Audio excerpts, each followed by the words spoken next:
Bom, pessoal, tem uma coisa interessante, e aí que eu digo, a gente vai arredondando o trabalho da escola, e agora para a quarta temporada são 3 projetos que eu acho que são consistentes com uma escola de pensamento, seja ela qual for.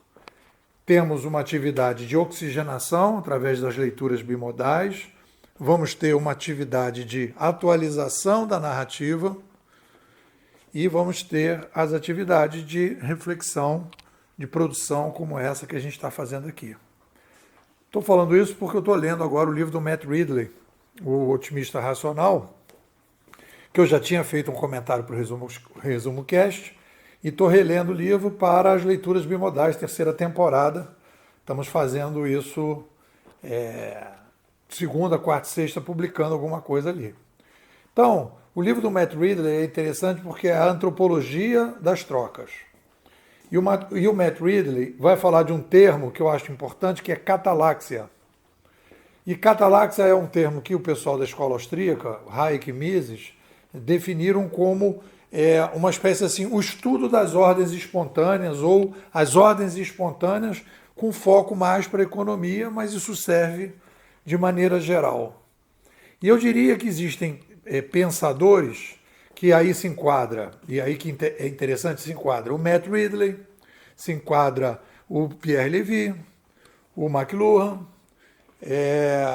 que são pensadores que têm, acreditam, não são, a gente já falou isso, né, são aristotélicos, acreditam na ordem espontânea.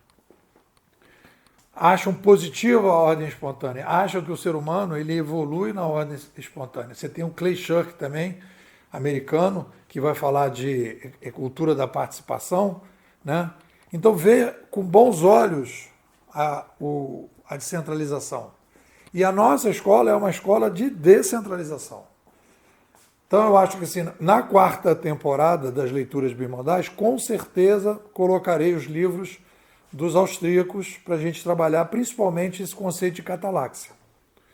Esse conceito de catalaxia, se vocês forem lá no Wikipedia, é ordens espontâneas que ocorrem na sociedade sem nenhum tipo de combinação. A linguagem é uma ordem espontânea.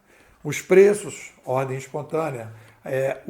As ações da Bolsa de Valores, ordem espontânea. Né? E o que eu acho que é interessante nessa questão da ordem espontânea a gente vai trabalhar, e isso vai ser uma discussão, vai ser posterior, que eu comecei a trabalhar nesse livro, que é a questão dos índices coletivos. As ordens espontâneas, para poderem acontecer, elas precisam de índices coletivos. O espontâneo precisa criar um índice espontâneo, e esse índice espontâneo, que é regulado pela espontaneidade, permite que as pessoas tomem decisão.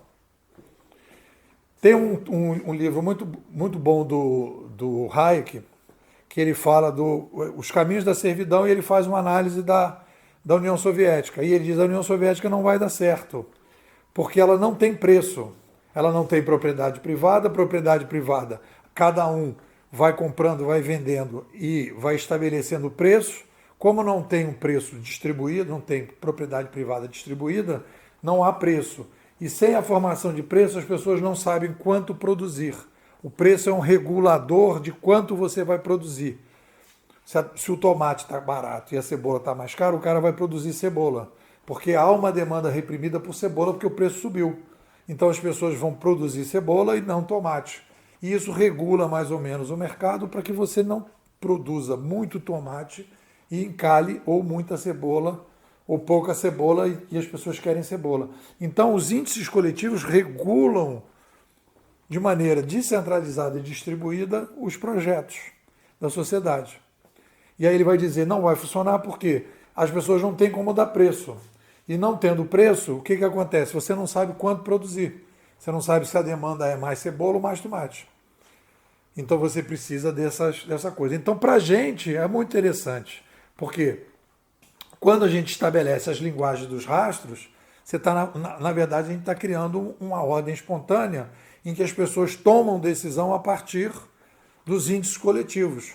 Você tem uma linguagem humana que produz índices coletivos mais simples, que diferente A escrita também produzia índices econômicos. Você escrevia lá um tratado sobre algum assunto e aí aquilo ali permitia que se tomasse decisões, mas era uma coisa que precisava de uma interpretação muito maior. E agora, com a simplicidade do curtiu ou não curtiu, você pode escolher vídeo, você pode ver filmes, você pode escolher o motorista do Uber, você pode alugar um apartamento, você pode comprar uma bateria de celular. Por quê? Porque você tem os índices coletivos. Então tem uma relação aí entre índices coletivos, cataláxia, ordem espontânea, que eu acho que é uma coisa que a gente pode trabalhar bastante e é uma coisa bem interessante, é uma área nova, sempre é uma área nova, essa aproximação com os austríacos está sendo sempre interessante, eu venho trabalhando com isso e já na 4ª temporada vou colocar pelo menos uns 2 ou 3 livros de austríacos para a gente poder trabalhar estes livros que falam sobre ordem espontânea, cataláxia, talvez esse caminho da servidão, que são coisas interessantes. O que vocês dizem?